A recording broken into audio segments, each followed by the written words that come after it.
Dandi Satrio ditetapkan sebagai tersangka setelah menganiaya David Ozora di kawasan Lujami, Pesanggerahan, Jakarta Selatan. Kuasa hukum Mario Dolvi Rompas mengatakan peristiwa itu berawal karena ada hubungan pertemanan antara saksi AG dengan korban. Diketahui AG dan David memang pernah menjalin hubungan asmara.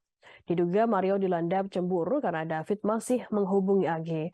Sehingga terjadi peristiwa penganiayaan yang menyebabkan korban koma di Rumah Sakit Mayapada Setiabudi, Jakarta Selatan. Menurutnya dari awal ingin bertemu dengan korban bersama kekasihnya AG. Mario tidak pernah memiliki niat untuk menganiaya. Hal itu juga sudah disampaikan ke penyidik dan dituangkan dalam berita acara pemeriksaan atau BAP Polres Metro Jakarta Selatan. Seperti diketahui, Dandi yang terekam dalam video menganiaya David hingga koma dijerat pasal 76C, junto pasal 80 Undang-Undang Nomor 35 Tahun 2014 tentang Pelindungan Anak, subsidi pasal 351 ayat 2 KUHP. Selain Dandi, polisi juga menetapkan sahabat Mario Dandi, yakni berinisial S atau Shane sebagai tersangka dalam kasus yang dipicu pengakuan AG soal kasus soal tidak perlakuan tidak baik yang dilakukan oleh David. Adapun peran tersangka S merekam penganiayaan yang dilakukan Mario Dandi terhadap David di Kompleks Perumahan Onujami, Jakarta Selatan. Tersangka Shane merekam video menggunakan handphone milik Mario.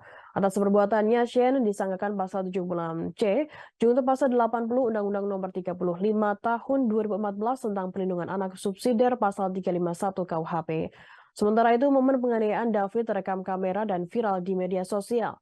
Dalam video tersebut terlihat seorang pemuda yang diduga merupakan David terkapar di aspal. Dalam tayangan yang sama, seorang pemuda lainnya yang diduga merupakan Mario terlihat berdiri di hadapannya.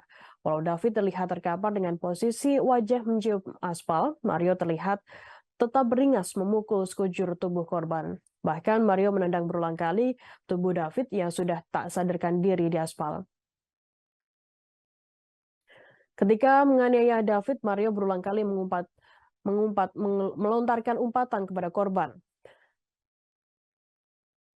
Kondisi David yang tidak berdaya rupanya tak menyurutkan emosinya yang meledak-ledak. Anak pejabat pajak Jakarta Selatan itu justru kembali menendang bagian belakang kepala David yang terlihat mencium aspal. Pelaku bahkan menjadikan hal tersebut sebagai lelucon dengan melakukan selebrasi khas Cristiano Ronaldo seusai mencetak gol.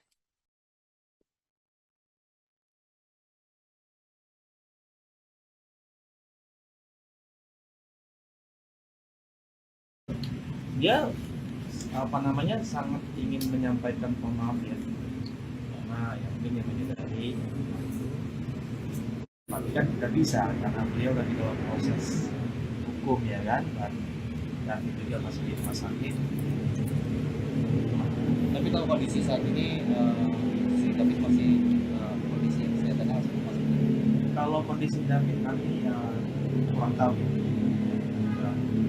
Apakah Mario juga tahu terkait kondisi David sekarang ini kan? Tentu tidak tahu karena beliau masih dalam tahanan ya kan.